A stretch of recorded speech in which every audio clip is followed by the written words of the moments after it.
IPL 2025 mega వేలంలో సంచలనం నమోదైంది. 13ఏళ్ల కుర్రాడు వైభవ్ సూర్యవంశీ వేలంలో జాక్పాట్ కొట్టాడు.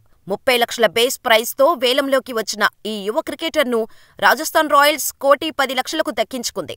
వేలంలో వైభవ్ కోసం ముంబై, ఢిల్లీ, రాజస్థాన్ హోరాహోరీగా పోటీ పడ్డాయి. చివరకు రాజస్థాన్ 1.10 లక్షలకు సొంతం చేసుకుంది.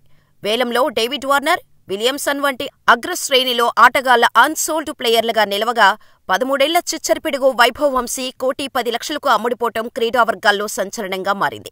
అయితే సూర్యవంశీ 10ఏళ్ల ప్రాయానికి అండర్-16 క్రికెట్లోకి ప్రవేశించాడు.